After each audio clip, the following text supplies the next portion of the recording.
Donald Trump has never shied away from controversy, especially when it comes to the economy and trade. But his recent vow to impose a 200% tariff on any John Deere products manufactured outside the United States sent shockwaves not only through the business community, but also deep into the heart of rural America. This wasn't just a statement made at a rally. It was a calculated, high-impact declaration of economic warfare aimed at one of the most iconic American manufacturers. The statement came shortly after John Deere announced a $55 million investment in a new manufacturing facility in Mexico. While the company presented this move as a logical step to increase operational efficiency and competitiveness, Trump interpreted it as nothing less than a betrayal. His response was swift, scathing, and strategically timed to resonate with his political base. But what really lies beneath this dramatic confrontation? Is this just another round in Trump's ongoing battle against globalization? Or does it reveal deeper truths about the American economy, the changing nature of labor, and the complex decisions companies must make in a rapidly evolving world? To understand the implications, we need to step back and look at the broader picture, and that includes the economic pressures facing John Deere, the political calculus driving Trump's rhetoric, and the very real tension between tradition and innovation in American industry. John Deere has been a symbol of American agricultural prowess for over a century. The green and yellow machines are practically synonymous with rural life in the Midwest, embodying the hardworking, self-reliant spirit that many associate with American farming. But in today's globalized economy, even heritage brands like Deere are being forced to rethink how and where they do business. Behind the scenes, Deere executives had been grappling with a host of economic challenges. The cost of manufacturing in the United States has risen steadily due to increased wages, regulatory burdens, and supply chain disruptions. Meanwhile, global competitors like Japan's Kubota and India's Mahindra have ramped up production in lower-cost regions, gaining market share and pressuring American firms to adapt or fall behind. Deere's decision to expand in Mexico was not taken lightly. It was based on months of internal analysis, market forecasting, and logistical planning. Labor costs in Mexico are significantly lower, the workforce is skilled, and proximity to Latin American markets offers new growth opportunities. In many ways, this was not a retreat from America, but a strategic move to stay globally competitive. However, that's not how it was received in Washington. Trump, always keen to frame economic decisions in terms of patriotism and betrayal, seized the moment.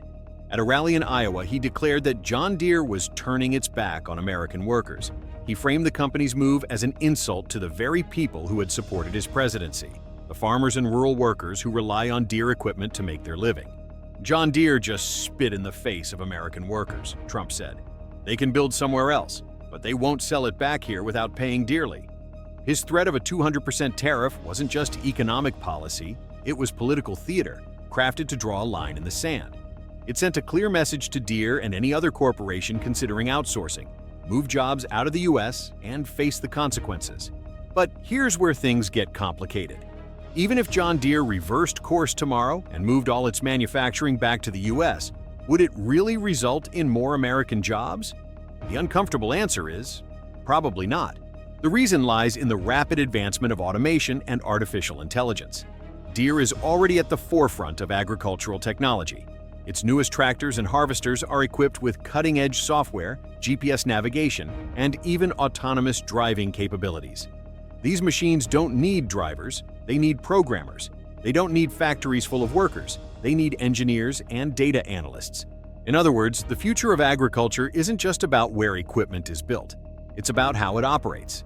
And that future is increasingly digital, autonomous, and globally integrated. This reality poses a challenge not just for companies like Deere, but for political leaders who continue to promise the return of traditional manufacturing jobs. It's easy to point fingers at globalization and outsourcing, but the truth is that many of the jobs we've lost aren't coming back because the nature of work itself has changed. Wall Street, ever pragmatic, reacted differently to Deere's Mexico move. While there was an initial dip in stock value, confidence quickly rebounded. Analysts praised the decision as forward-thinking and necessary. They recognized that shifting a portion of production to Mexico was a strategic move to enhance flexibility, reduce costs, and position the company for growth in emerging markets. Interestingly, Trump's tariff threat could inadvertently benefit Deere. Unlike many of its foreign competitors who manufacture entirely outside the U.S., Deere still produces the majority of its equipment domestically.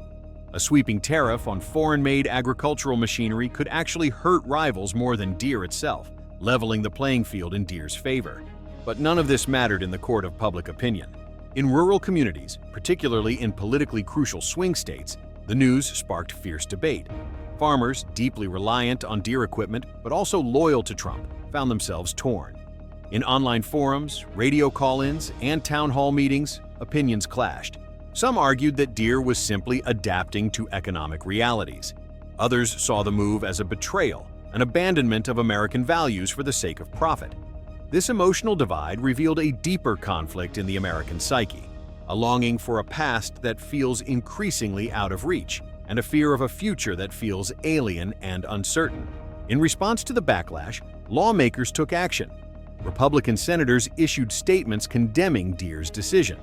The House Agriculture Committee began discussing potential hearings. The White House floated ideas about cutting off federal contracts to companies that move production abroad. Meanwhile, Deere's lobbying efforts intensified. Executives met with trade officials and congressional staffers, emphasizing the company's continued commitment to American manufacturing. They pointed out that only a small percentage of production was moving to Mexico, and that the company remained a cornerstone of U.S. agriculture. Still, Trump continued to escalate the rhetoric. At subsequent rallies, he mentioned Deere by name, accusing the company of undermining American workers and vowing to impose punitive tariffs. Each mention drew thunderous applause from crowds eager to see strong action against perceived corporate disloyalty. But as the political firestorm grew, Deere stayed the course. There was no public apology, no reversal of plans. The company remained firm in its conviction that the Mexico expansion was essential for long-term growth. This steadfastness sends a powerful message to the broader business community. If Deere holds firm and weathers the political pressure, it sets a precedent. Companies can and should make decisions based on economic logic, not campaign rhetoric. And that brings us to the heart of the matter. What kind of economy are we building? One driven by innovation, adaptability, and global competitiveness? Or one bound by nostalgia, protectionism, and short-term politics? Trump's message resonates because it taps into genuine pain. Many Americans have seen their communities hollowed out by factory closures, their livelihoods eroded by forces beyond their control. They want answers. They want action. They want someone to blame. But blaming companies like Deere for trying to survive in a brutal global economy misses the point. The real challenge isn't that jobs are being shipped overseas. It's that many of those jobs no longer exist, at least not in the form we remember. The future is coming, whether we're ready or not. And in that future, success will depend on how well we embrace change, invest in education and training, and support innovation that creates new kinds of work. So what happens next? Will voters punish Deere for making a pragmatic business decision? Or will they begin to see that the real enemy isn't globalization or automation, but the refusal to adapt? This debate is far from over. In fact, it may just be beginning. As technology continues to reshape every corner of the economy, more companies will face similar choices, and more politicians will be tempted to turn those choices into battle cries. But if we want a future that works for everyone, we'll need more than tariffs and tough talk. We'll need honesty, vision, and the courage to face hard truths. Because this isn't just a story about John Deere. It's a story about us, about the kind of country we want to be, and whether we're willing to let go of the past to build a better future. Now I want to hear from you. Do you believe Trump is protecting American workers or punishing companies trying to survive? Should businesses be forced to stay local, even if it hurts their competitiveness?